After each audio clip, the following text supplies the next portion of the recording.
বাংলাদেশের ত্রয়োদশ জাতীয় সংসদ নির্বাচনের আনুষ্ঠানিক প্রচারণা শেষ হয়েছে। ভোট গ্রহণের আর মাত্র একদিন বাকি। এমন পরিস্থিতিতে জয় পরাজয় নিয়ে উৎকণ্ঠা দল ও প্রার্থীদের, তবে তাদের থেকে বেশি উৎকণ্ঠা নির্বাচন কমিশন ও আইন শৃঙ্খলা বাহিনীর। সরকারের গোয়েন্দা সংস্থাগুলো হিসেব নিকেশ আর আলামত বিশ্লেষণের চেষ্টা করছে কোথায় কোন আসনে বেশি মাত্রায় সহিংসতা হতে পারে। ইতিমধ্যে সরকারি একটি গোয়েন্দা সংস্থা তাদের রিপোর্টে বলেছে, ত্রয়োদশ জাতীয় সংসদ নির্বাচনে 299 আসনের মধ্যে অন্তত 84টিতে সহিংসতা হতে পারে। সংস্থাটির আশঙ্কা, এসব আসনের বেশিরভাগই সহিংসতা এমন মাত্রায় পৌঁছাতে পারে যে এসব আসনের ভোট গ্রহণ ও ফলাফল স্থগিত হয়ে যেতে পারে। গোয়েন্দা রিপোর্টে বলা হয়েছে, ঢাকা ও চট্টগ্রামের 36টি আসনে ব্যাপক সহিংসতার জন্য ভোট গ্রহণ কিংবা ফলাফল স্থগিত করতে হতে পারে। গণমাধ্যমের রিপোর্ট বলছে, একদিকে থানা থেকে লুট হওয়া অস্ত্র, অন্যদিকে 352 জন শুটার পুলিশের নাগালের বাইরে থেকে যাওয়ায় নির্বাচনী সহিংসতার চিত্র অকল্পনীয় হতে পারে। আরেকটি গোয়েন্দা সংস্থার রিপোর্টে বলা হয়েছে, সীমান্তবর্তী ও দুর্গম এলাকার আসনগুলোতে জঙ্গি হামলা হওয়ার আশঙ্কা রয়ে গেছে। বিশেষ করে সিলেট, উত্তরবঙ্গ এবং কক্সবাজার সীমান্তবর্তী এলাকার আসনগুলোতে জঙ্গি তৎপরতার শঙ্কা বেশি করছে গোয়েন্দারা। মজার ব্যাপার হলো, গোয়েন্দাদের এই দুটি রিপোর্টে যেসব আশঙ্কার কথা বলা হয়েছে, হঠাৎ সাংবাদিকদের তেমন ইঙ্গিত দিলেন বাংলাদেশ পুলিশের আইজি। 10 ফেব্রুয়ারি পুলিশ হেডকোয়ার্টার্স মিডিয়া সেন্টারে জাতীয় সংসদ নির্বাচন উপলক্ষে সার্বিক আইন শৃঙ্খলা পরিস্থিতি সম্পর্কে আয়োজিত সংবাদ সম্মেলনে সাংবাদিকদের প্রশ্নের জবাবে পুলিশের এই সর্বোচ্চ কর্তা ব্যক্তি সতর্ক করে বলেছেন, আসন্ন গণভোট ও ত্রয়োদশ জাতীয় সংসদ নির্বাচনে জঙ্গি হামলা হওয়ার ঘটনা উড়িয়ে দেয়া যাচ্ছে না। আবার হুঁশিয়ারও করেছেন, নির্বাচনে মবের চেষ্টা হলে শুধু সংশ্লিষ্ট কেন্দ্র নয়, ওই আসনের ভোট গ্রহণ স্থগিত করবে ইসি। গোয়েন্দা সূত্রগুলো বলছে, যদি এত ব্যাপক সংখ্যক আসনে ভোট গ্রহণ ও ফলাফল ঘোষণা স্থগিত হয়ে যায়, তাহলে লম্বা সময়ের জন্য ঝুলে যাবে নতুন সরকার গঠনের প্রক্রিয়া। বিস্তারিত জানতে চলুন যাওয়া যাক বিশ্লেষণে। সবকিছু ঠিকঠাক থাকলে আর মাত্র একদিন পরেই বাংলাদেশের ত্রয়োদশ জাতীয় সংসদ নির্বাচন। এর মধ্যে রাজনৈতিক দল ও প্রার্থীরা তাদের প্রচারণা শেষ করেছে। 12 ফেব্রুয়ারি বৃহস্পতিবার সকাল 7:30 থেকে বিকেল 4:30 পর্যন্ত টানা ভোট গ্রহণ চলবে।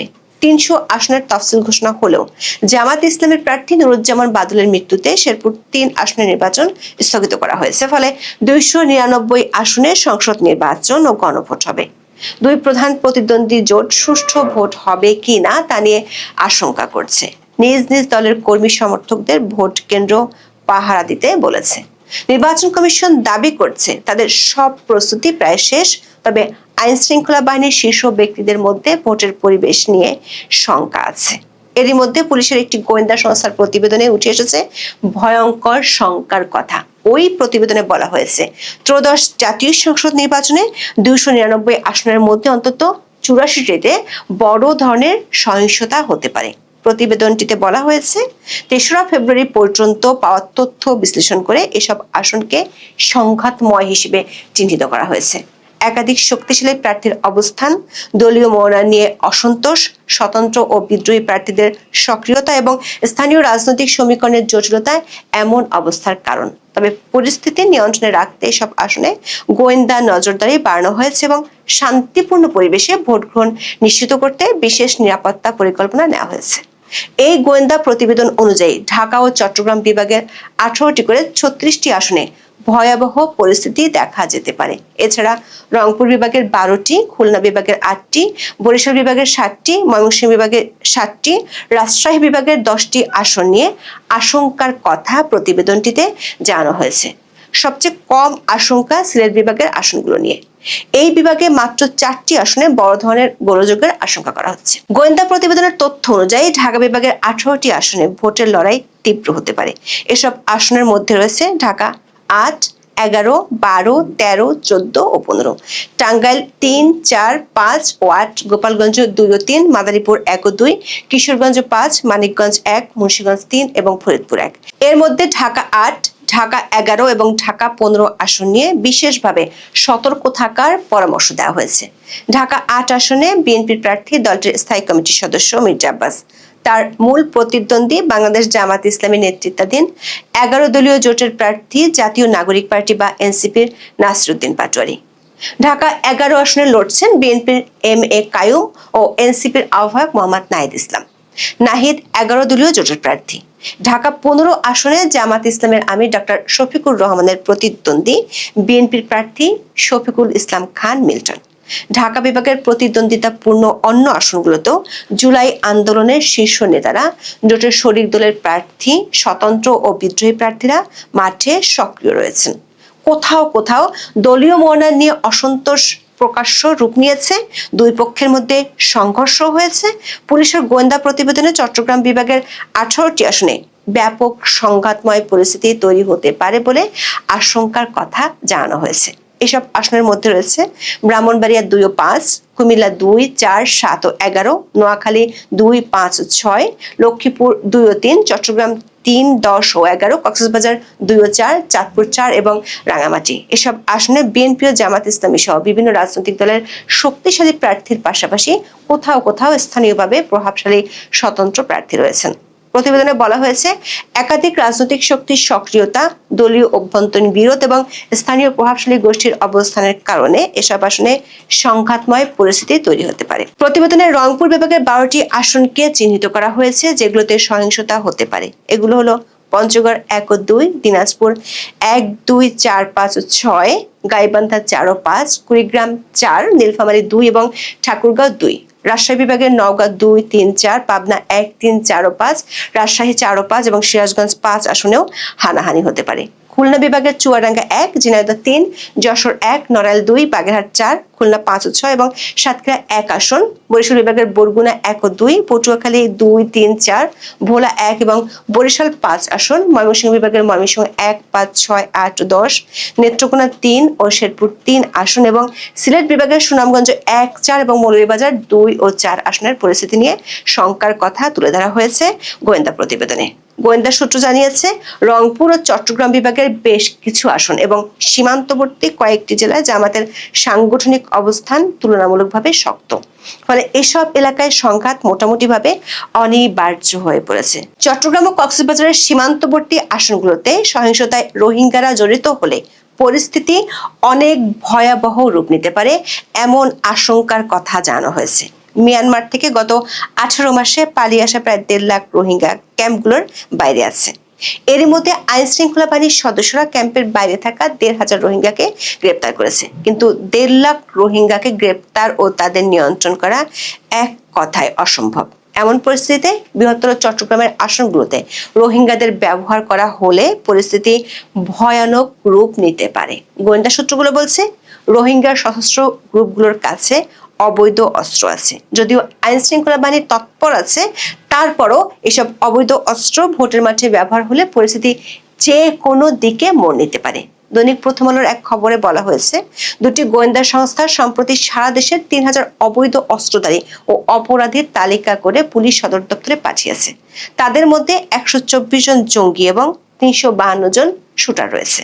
পুলিশ সদর দপ্তর ভোটের আগে গোয়েন্দা সংস্থাগুলোর করা তালিকাভুক্ত সন্ত্রাসীদের আইনের আওতায় নিতে 64 জেলার পুলিশ সুপার ও 8টি মহানগর পুলিশের কমিশনারকে নির্দেশনা দিয়েছে। তবে এদের বেশিরভাগকে গ্রেপ্তার করতে পারেনি পুলিশ। আরেকটি গোয়েন্দা সংস্থার রিপোর্টে বলা হয়েছে, সুষ্ঠু নির্বাচনের ক্ষেত্রে ভয় এখন জেল পলাতক ও গ্রেপ্তার এড়িয়ে থাকা জঙ্গিরা। দৈনিক প্রথম আলোর খবরে একাধিক পুলিশ কর্মকর্তার বরাত দিয়ে বলা হয়েছে, ভোট কেন্দ্রের দখল নিতে তারা নাশকতা করতে পারে। 1 ফেব্রুয়ারি সন্ধ্যায় শেরেবাংলানগর থানার চন্দ্রিমা উদ্যানের লেকের পাশে অভিযান চালিয়ে জেএমবি সদস্য আহসান জহির খানকে গ্রেপ্তার করেছিল। তবে তার সহযোগীরা পালিয়ে যায়। পরে জহিরের দেওয়া তথ্যের ভিত্তিতে পরদিন 2রা ফেব্রুয়ারি তার সহযোগী জেএমবি সদস্য বিলায়েত হোসেন এবং 3রা ফেব্রুয়ারি গ্রেপ্তার করা হয় তোফায়েল হোসেনকে। এই 3 জনকে জিজ্ঞাসাবাদ করে যেসব তথ্য পাওয়া গেছে সেগুলো চিন্তা বাড়াচ্ছে আইন শৃঙ্খলা বাহিনীর। তারা ভোটের মাঠে বড় ধরনের জঙ্গি হামলার আশঙ্কা উড়িয়ে দিতে পারছেন না, সেটি প্রকাশ্যে বলেছেন পুলিশের আইজি বাহারুল আলম। 10 ফেব্রুয়ারি পুলিশ সদর দপ্তরের মিডিয়া সেন্টারে আয়োজিত এক সংবাদ সম্মেলনে আইজিপি বলেন, ত্রয়োদশ জাতীয় সংসদের নির্বাচনে প্রার্থীদের প্রচারের সময় জঙ্গি হামলার আশঙ্কা ছিল। এখনো সেই শঙ্কা উড়িয়ে দেয়া যাচ্ছে না। নির্বাচনে জঙ্গি হামলার কোনো শঙ্কা আছে কিনা জানতে চাইলে সাংবাদিকদের তিনি বলেন, পুলিশের প্রধান আশঙ্কা ছিল প্রচার বা ক্যাম্পেইনের সময় যারা ইলেকশন বিরোধী তারা মনে করে ওদের ভাষায় তথাকথিত ওয়েস্টার্ন ডেমোক্রেসি তাদের মতবাদের সাথে মেলে না, তারা ধর্মভিত্তিক মনোনয়ন চায়। আইজিপি বলেছেন ওই গ্রুপটার এক পরিকল্পনা ছিল বিশেষ করে নির্বাচনী প্রচার অভিযানের সময় বোমা হামলার।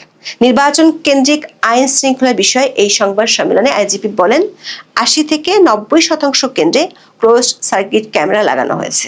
ঝুঁকিপূর্ণ কেন্দ্রের ব্যাখ্যা দিয়ে তিনি বলেন দুর্গম এলাকা, প্রার্থীদের অবস্থান, ভোটারদের মনোভাব, আধিপত্য এবং এসব বিষয় সহ বিভিন্ন বিষয় মাথায় রেখে এবার ৮,৭৭০টি কেন্দ্র ঝুঁকিপূর্ণ হিসেবে চিহ্নিত করা হয়েছে।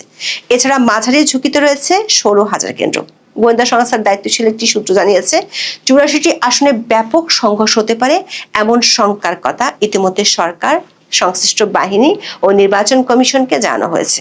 ভোটার, প্রার্থী ও সমর্থকদের উপর হামলাই নয়, ভোট কেন্দ্র দখল এবং ব্যালট বাক্স ছিনতাইয়ের মতো ঘটনা ঘটার আশঙ্কা করা হয়েছে গোয়েন্দাদের প্রতিবেদনে। এমন পরিস্থিতি তৈরি হলে কি করা হতে পারে সে ইঙ্গিত দিয়ে রেখেছেন পুলিশের আইজি। তিনি বলেছেন নির্বাচনে মবের চেষ্টা হলে শুধু সংশ্লিষ্ট কেন্দ্র নয়, ওই আসনের ভোট গ্রহণ স্থগিত করবে ইসি। গোয়েন্দা সূত্রগুলো বলছে 50টির বেশি আসনে ভোট গ্রহণ স্থগিত হলে নির্বাচনী ফলাফল ও গেজেট প্রকাশ লম্বা সময়ের জন্য ঝুলে যাওয়ার আশঙ্কা আছে। কারণ নির্বাচনের কয়েকদিন পরেই রমজান, তারপর এসএসসি পরীক্ষা। রমজানে এতগুলো আসনে পুনরায় ভোট গ্রহণ করা অসম্ভব। এমন পরিস্থিতি হলে নতুন এক সংকট দেখা দিতে পারে। অবৈধ ইউনূস সরকারের কিংস পার্টি বা নবগঠিত এনসিপি নেতা নাহিদ ইসলামকে ইউনূস কোটায় বাংলাদেশ টেলিভিশনে জাতির উদ্দেশ্যে ভাষণ দেওয়ার সুযোগ করে দেওয়া হয়েছে। ভাষণে বৈষম্য বিরোধিতার কথা বলে নাহিদ ইসলাম সবচেয়ে বড় করে বৈষম্যকেই রাষ্ট্রের নিয়ম করার ঘোষণা দিয়েছেন। রাজনীতির মাঠে সমান সুযোগ বা লেভেল প্লেইং ফিল্ড নামের যে ধারণাটি দীর্ঘকাল ধরে আমাদের আলোচনায় ঘুরে ফিরে আসে, ঠিক সেই জায়গাটিতেই আজ বড়সড় এক প্রশ্নবোধক চিহ্ন এঁকে দিলেন খোদ বৈষম্য বিরোধী আন্দোলনের অন্যতম মুখ। একজন সাধারণ এমপি প্রার্থী হয়েও জাতির উদ্দেশ্যে ভাষণ দেওয়ার এই যে বিশেষ প্রিভিলেজ বা সুবিধা, এটা কি অন্য প্রার্থীদের প্রতি অবিচার নয়? অন্য দলের প্রার্থী, এমনকি বড় কোনো জোটের প্রধানত এই রাষ্ট্রীয় সম্প্রচার মাধ্যম ব্যবহার করে নিজের ইশতিহার প্রচারের সুযোগ পাননি। তাহলে নাহিদ ইসলাম কোন জাদু বলে বা কোন মেটিকুলাস কোটায় এই সুযোগটি পেলেন তা বুঝতে খুব একটা রাষ্ট্রবিজ্ঞানী হওয়ার প্রয়োজন নাই, কারণ কিংস পার্টি বলে কথা।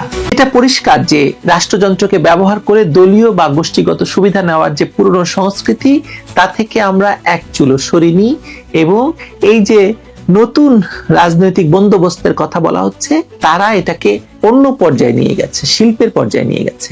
বিটিভি বা বাংলাদেশ টেলিভিশনের চরিত্র বদলের কথা আমরা শুনেছিলাম।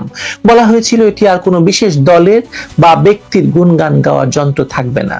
কিন্তু বাস্তবতা কি বললো? মাহফুজ আলমদের কমিশন নেওয়ার নিয়োগে চলা বিটিভি কি আদৌ নিরপেক্ষ হতে পেরেছে? নাকি আগে যেখানে সাহেব বিবি গোলামের সংস্কৃতি ছিল, এখন সেখানে নেকাব আর চান্দা বাক্সের সংস্কৃতি জাকিয়ে বসেছে? বাংলাদেশ টেলিভিশনের পর্দায় আজ যখন নাহিদ ইসলাম একাই তার দলের এবং জোটের 18টি প্রতিশ্রুতির কথা শোনাচ্ছিলেন, তখন সাধারণ মানুষের মনে একটা প্রশ্নই জায়গাটা স্বাভাবিক, যে এত নতুন বন্দোবস্তের কথা বলে, এত নিন্দামন্দ করে শেখ হাসিনাকে ফ্যাসিস্ট বলে সেই বাংলাদেশ টেলিভিশন তো দখল করেই রাখলো ইউনূস, তাই না? তা না হলে একজন প্রার্থীকে এভাবে একচেটিয়া প্রচারের সুযোগ দিয়ে নির্বাচনী আচরণ বিধির এমন নগ্ন লঙ্ঘন কিভাবে সম্ভব হলো? তার মানে হচ্ছে ইউনূস নির্বাচন কমিশনকে ব্যবহার করে জামায়াত এবং এনসিপি কে ক্ষমতায় বসাতে চায়। আবারও সেটা প্রমাণ হলো না? হলো তো। নাহিদ ইসলাম তার ভাষণে গত 1.5 বছরের ব্যর্থতা, হতাশা আর ক্ষোভের কথা স্বীকার করেছেন। এটা রাজনীতির মাঠে এক ধরনের চতুর কৌশল। নিজের অনভিজ্ঞতা আর সীমাবদ্ধতা স্বীকার করে নিয়ে তিনি তরুণ প্রজন্মের কাছে আরেকটিবার সুযোগ চেয়েছেন। আরেকটিবার মানে কি? মানে তোরা তো ক্ষমতা দখল করেছিস, 1.5 বছর ধরে দেশ চালালি, কি করছিস? দেশটারে মব করে দেশটাকে শেষ করেছিস। কিন্তু প্রশ্ন হলো, গত 1.5 বছরে তারা যা অর্জন করা কথা বলেছে তার তো কিছুই হয়নি। যে সংস্কারের কথা বলেছে তা কোথায়? 2024 সালের জুলাইয়ে যে ভয়ঙ্কর সন্ত্রাস তারা চালিয়েছিল, তার মূল স্পিরিট বা চেতনা ছিল কোটা সংস্কারের মাধ্যমে বৈষম্য দূর করা, কিন্তু সেটা না করে তারা ক্ষমতা দখল করেছে। ছাত্ররা চেয়েছিল মেধার ভিত্তিতে রাষ্ট্র চলবে, কোনো বিশেষ গোষ্ঠীর সুবিধার্থে নয়। অথচ আমরা কি দেখছি আজ? মুক্তিযোদ্ধাদের সন্তানদের কোটা যদি বৈষম্য হয়ে থাকে, তবে তথাকথিত জুলাই যোদ্ধাদের বা তাদের ঘনিষ্ঠজনদের জন্য রাষ্ট্রীয় সুযোগ সুবিধার যে দুয়ার খুলে দেওয়া হয়েছে, তাকে আমরা কি নাম দেব? জুলাই কোটা? হাদির কথা ধরুন, যদি হাদি হত্যা নিঃসন্দেহে একটি জঘন্য অপরাধ এবং এর বিচার হওয়াটা ছিল ন্যায় বিচারের দাবি, অপরাধীকে আইনের আওতায় এনে শাস্তি নিশ্চিত করা ছিল রাষ্ট্রের দায়িত্ব। কিন্তু আমরা দেখলাম ভিন্ন চিত্র। হাদির পরিবারকে অ্যাপার্টমেন্ট দেওয়া হলো, তার সহোদরকে ব্রিটেনে বাংলাদেশের দূতাবাসে চাকরি দিয়ে পাঠানো হলো। এটা কি ইনসাফ, নাকি মুখ বন্ধ করার এক ধরনের রাজনৈতিক ঘুষ? একজন ভুক্তভোগী পরিবারের কান্নাকে রাষ্ট্রীয় সুবিধা দিয়ে থামিয়ে দেওয়া আর অপরাধীর বিচার না করে ধামাচাপা দেওয়া, এই দুইয়ের মধ্যে নৈতিকতার কোনো স্থান নেই। এটা তো সেই স্বজনপ্রীতি দলীয়করণের নতুন ঘটনা, নতুন বন্দোবস্ত। এর বিরুদ্ধে না রাস্তায় নেমেছিল? আসলে সে উদ্দেশ্য ছিল না, ক্ষমতা দখল ছিল উদ্দেশ্য। আজ যদি নাহিদ ইসলামরা এই সুবিধাগুলোকে ইনসাফ বলে চালিয়ে দেয়, তবে আমরা বলেছিলাম যে জুলাইতে তারা ক্ষমতা দখল করতে নেমেছে, সেটাই হয়েছে। তারা আসলে মানুষকে আন্দোলনের ধোঁকা দিয়েছিল, সেটাই আজকে প্রমাণিত হচ্ছে। এনসিপি এখন জামায়াত ইসলামীর নেতৃত্বাধীন 11 দলীয় জোটের অংশ হয়ে 30টি আসনে নির্বাচন করছে। এই জোটের রাজনৈতিক দর্শন এবং নাহিদ ইসলামের বৈষম্য মুক্ত বাংলাদেশের স্বপ্ন কতটুকু সামঞ্জস্যপূর্ণ তা নিয়ে জনমনে ধোঁয়াশা আছে।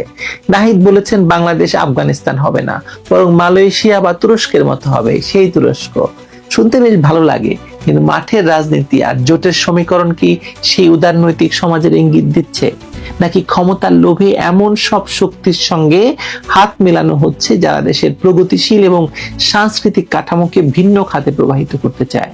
তিনি পুলিশ বাহিনীর নাম বদলে জনসেবক বাহিনী করার কথা বলেছেন। হাসবো না কাঁদবো? কেন্দ্রীয় কাঠামো ভেঙে ফেলার কথা বলেছেন। নাম বদলালে কি চরিত্র বদলায়? পুলিশের ড্রেস বদলানো হয়েছে, র্যাবের নাম বদলানো হয়েছে, তাতে কি হয়েছে? পুলিশের ড্রেস বদলানোর পর, হাদি হত্যার বিচার চেয়ে রাস্তায় নামার পরে তাদের কি কি যেন ভেঙে দিয়েছে পুলিশ, দেয়নি? আমরা অতীতেও দেখেছি প্রতিষ্ঠানের নাম বা লোগো বদলেছে, কিন্তু ভেতরের দুর্নীতি, দলীয় আনুগত্য এবং ভয়ঙ্কর হয়ে ওঠার সংস্কৃতি বহাল তবিয়তে রয়ে গেছে। পুলিশকে স্থানীয় সরকারের হাতে দিলে তা যে স্থানীয় রাজনৈতিক নেতাদের লাঠিয়াল বাহিনীতে পরিণত হবে না, তার গ্যারান্টি কে দেবে ভাইয়া?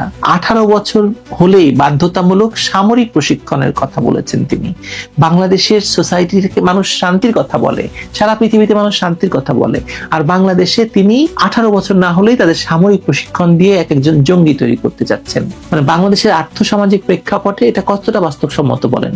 যেখানে বেকারত্ব সমস্যা প্রকট, যেখানে তরুণরা চাকরির জন্য হন্যে হয়ে ঘোরে, সেখানে তাদের হাতে অস্ত্র তুলে দেওয়া বা সামরিক কায়দায় প্রশিক্ষণ দেওয়া কি নতুন অস্থিরতার জন্ম দেবে না? তারা ডাকাত হয়ে উঠবে না? তারা তো ডাকাতি করবে, কারণ অস্ত্রের প্রশিক্ষণ পাওয়ার পরে চাকরি না পেলে তারা ডাকাতি ছাড়া আর কি করতে পারবে বলুন তো? উন্নত বিশ্বের উদাহরণ টেনে হাইটেক ডিফেন্স বা আধুনিকায়নের কথা বলা সহজ, কিন্তু দেশের ভঙ্গুর অর্থনীতি সেই ভার বহন করতে কতটা প্রস্তুত তা তো আমরা জানি না। পৃথিবীর কোন দেশে এখন 18 বছর হলে এইসব প্রশিক্ষণ দেওয়া হয় আপনি বলুন তো? এক চায়না ছাড়া, নর্থ কোরিয়া ছাড়া। নির্বাচনের আগে তরুণদের আকৃষ্ট করার চটকদার বুলি হিসাবে শুনতে ভালো লাগবে, কিন্তু বাস্তবতা ভয়াবহ। সবচেয়ে বড় পরিহাসের বিষয় হলো নাহিদ ইসলাম যখন দুর্নীতির বিরুদ্ধে কথা বলেন তখন মানুষ হাসে, ঘোড়ায়ও হাসে আসলে। কারণ তার পিতার বিরুদ্ধে, তার সহকর্মী আসিফ মাহমুদ সজীব ভুঁইয়ার বিরুদ্ধে হাজার হাজার কোটি টাকার দুর্নীতির গল্প মানুষ ছড়িয়ে দিয়েছিল। 10,000 টাকার ব্যাংক হিসাব নিয়ে এই নাহিদ ইসলাম নির্বাচনে নেমেছেন আর লাখ লাখ টাকা খরচ করছেন। কোথা থেকে পাচ্ছেন তিনি এই টাকা? তিনি গত 1.5 বছর সরকারের অংশ বা ঘনিষ্ঠজন হিসেবে থেকেও কোনো পরিবর্তন আনতে পারেননি এই দুর্নীতির সংস্কৃতিতে। তিনি বলেছেন পুরনো রাজনৈতিক এবং অর্থনৈতিক ব্যবস্থাকে আঁকড়ে ধরে রাখার চেষ্টা ছিল। তাহলে সেই চেষ্টার বিরুদ্ধে আপনারা কি করেছেন বলুন তো? এখন নির্বাচনের আগে অনভিজ্ঞতার দোহাই দিয়ে সব দায় এড়াতে চাইছেন। সোজা, তাই না? খুব সোজা। জনগণ খুব বোকা, তারা বুঝবে না কোনটা আন্তরিকতা আর কোনটা নির্বাচনী বৈতরণী পার হওয়ার কৌশল। তিনি 12 ফেব্রুয়ারিকে পরিবর্তনের দিন হিসেবে উল্লেখ করেছেন, কিন্তু যদি নির্বাচন সুষ্ঠু না হয়, যদি সেই পুরনো কায়দাতেই ব্যালট বা ইভিএম নিয়ন্ত্রিত হয়, তবে 5 আগস্টের তথাকথিত বিপ্লব যে ব্যর্থ হয়ে গেছে তিনি সেটা স্বীকার করে ফেলেছেন এই তার বক্তব্যের ভিতর দিয়ে। রাষ্ট্রীয় গণমাধ্যম ব্যবহার করে আজ নাহিদ ইসলামরা যে লেভেল প্লেইং ফিল্ড নষ্ট করলেন, তা দিয়ে কি বুঝলেন? তা দিয়ে কি বুঝলেন না যে আগামীর ইনসাফের এটাই নমুনা? নিজেরা ক্ষমতায় বা ক্ষমতার কাছাকাছি থাকলে নিয়ম ভাঙা যায়, আর বিরোধীরা করলে তা অপরাধ। বাংলাদেশের রাজনীতির তো এটাই প্রধান অসুখ ছিল, তাই না? নাহিদ ইসলামরা ভেবেছিল তারা নতুন দিনের দিশারি হবে, নতুন বন্দোবস্ত আনবে, কিন্তু ক্ষমতার স্বাদ আর নির্বাচনের সমীকরণ তাদের খুব দ্রুত সেই পুরনো রাজনীতির চোরাগুলিতে নামিয়ে এনেছে। আজ যারা বৈষম্যহীন সমাজের কথা বলে বা ক্ষমতায় যেতে চায়, তাদের নিজেদের আচরণেই যদি বৈষম্যের দুর্গন্ধ থাকে, তবে সাধারণ মানুষ তাদের উপর ভরসা রাখবে কেন বলুন তো? দিন শেষে রাজনীতি বিশ্বাসের খেলা। তরুণরা বিশ্বাস করেছিল এই নেতৃত্ব তাদের জন্য একটি মেধাভিত্তিক ন্যায়পরায়ণ সমাজ গড়বে, কিন্তু আজ যখন দেখলো যে চাকরির বাজারে সেই একই দলীয়করণের ছায়া, বিচারের নামে আপোষকামিতা, নির্বাচনের মাঠে বিশেষ সুবিধা নেওয়ার প্রবণতা আর হাজার হাজার কোটি টাকার দুর্নীতি, নাহিদ ইসলাম, আসিফ মাহমুদ, সজীব ভুইয়া, তারপরে মাহফুজ আলমের নামে, তখন এই যারা আন্দোলনে নেমেছিল তারা যে ভুল করেছিল এদের পেছনে দাঁড়িয়ে, সে কথা তারা এখন সবাই বলছে। নাহিদ ইসলাম হয়তো স্বপ্ন দেখাচ্ছেন, কিন্তু সেই স্বপ্নের ভেতরে যে সুতো ব্যবহার করা হচ্ছে স্বপ্ন বোনার জন্য, তা পুরনো, জরাজীর্ণ, স্বার্থপর এবং সহিংস। শুধু তাই নয়, দুর্নীতিপরায়ণ। বৈষম্যকে কেবল কথার ফুলঝুরি দিয়ে দূর করা যাবে না, এর জন্য প্রয়োজন সততা আর নিজের সুবিধা ত্যাগের মানসিকতা। দুর্ভাগ্যজনকভাবে আজকে তার এই জাতির উদ্দেশ্যের ভাষণ প্রমাণ করে দিল যে ত্যাগের চেয়ে ভোগের রাজনীতি এখন চালকের আসনে, এবং তারা সেটা খুব ভালোভাবে আয়ত্ত করেছেন।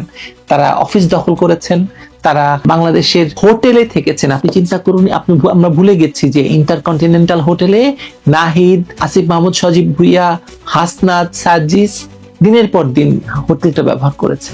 নাহিদ ইসলামরা বৈষম্যকে রাষ্ট্রীয় নীতি হিসেবে ঘোষণা করে দিয়েছেন, আর তাদের কর্মকাণ্ড সেটা প্রমাণ করছে যে তথাকথিত জুলাইয়ের চেতনার নামে জাতির সঙ্গে এক নিষ্ঠুর রসিকতা করা হয়েছে, এবং জাতি তার খেসারত দেবে আগামী বহুদিন। ভালো থাকবেন।